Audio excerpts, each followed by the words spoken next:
અમારે હમણાં 2-3 વર્ષ પહેલાં આગળ મોહનગીરી બાપુ હતા, પૂજા કાર્યમાં બહુ સારું ધ્યાન આપતા. એમને આ ઝાડવાનો ઉછેર પણ બહુ પહેલાં આગો સારો કરેલો હતો. હવે એ 2023માં દેવલોક થઈ ગયા છે બાપુ. અત્યારે અમારા મિયાણી ગામના આપણે ઈસા મહારાજ પૂજા કરે છે એટલે એમનું બહુ સારું કામકાજ છે. એટલે એમની મહેનત સારી, એટલે અત્યારે પૂજા એમની પાસે છે. અક્ષયભાઈ, જય બજરંગબલી. કોઈ સાધુ હોય તો હજી અમારે અહીંયા ઓયડા પણ બહુ મસ્ત છે સાધુને રહેવા માટે, અને આપણે બાથરૂમ પણ નાવા ધોવાના બનાવેલા આપેલા છે. તો આમ અક્ષયભાઈનો નંબર છે, કોમેન્ટમાં કોઈ સાધુનો એવો કોન્ટેક્ટ હોય તો કેવડાવજો. આપણે સાધુની પણ આ જગ્યામાં જરૂર છે જ. જય બજરંગબલી.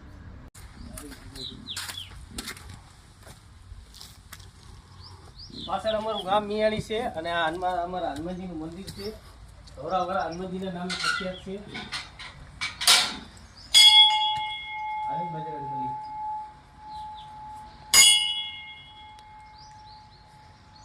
આ હનુમાનજીની મૂર્તિ છે અમારે મિયાણી ગામની, અને ધોઈને પણ રાખી છીએ અમે ગમે ત્યારે. અને આ ઝાડવા તમે જોઈ શકો છો મિત્રો. ઝાડવા પણ ઝાઝા વર્ષો પહેલાં બહુ નાના હતા, બહુ ઉછેર સારો થયો એટલે મોટા બધા બની ગયા. અને જગ્યા અમારે અત્યારે 1 નંબર થઈ ગઈ. અને બાજુમાં તમે જોઈ શકો છો નદી, આ તે બધું. એમ કહેવાય કે અમારું આ જબર હનુમાનજીનું મંદિર છે અત્યારે. અને આ વૈંડો તમે જોઈ શકશો, જીયા વર્ષે બહુ વરસાદના કારણે આ વૈંડો હમણાં પડી ગયો છે. એનું કામ લેવાનું છે હમણાં, એ પણ થઈ જાય છે. અમારા આયોજક મિત્રોનું બધાનું કામકાજ સારું છે, એટલે તમે જોઈ શકો છો. જગ્યા પણ બહુ મસ્ત છે.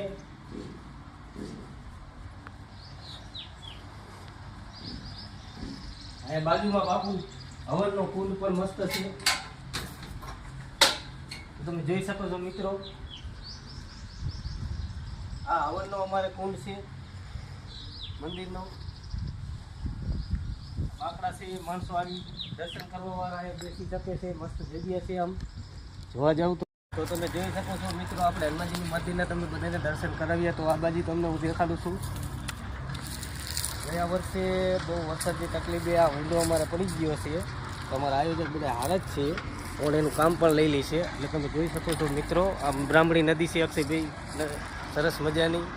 અને અહીંયા બહુ વરસાદના કારણે અમારે રહેતી, એટલે વૈંડાના થોડુંક બીમમાં અમારે થોડોક લોચો થઈ ગયો હતો કામકાજમાં, એટલે પણ વણ કામ લઈ લઈશું. એટલે આમ વૈંડો પડી ગયો હતો, તો પોરથી થઈ જાય છે એ પણ બધું. જોઈ શકો છો સરસ મજાની અમારી જગ્યા છે, સરસ મજાની.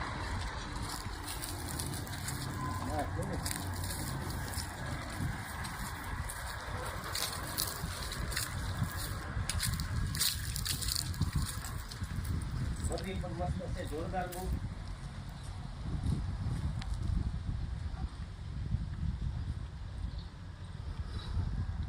આમે અમારું ગામ ગમે તે નાનું એવું કામ હોય તો હમ્પી મેળે કામ કરે છે, એટલે અમારે સારું જ કામ બને છે ગમે તે.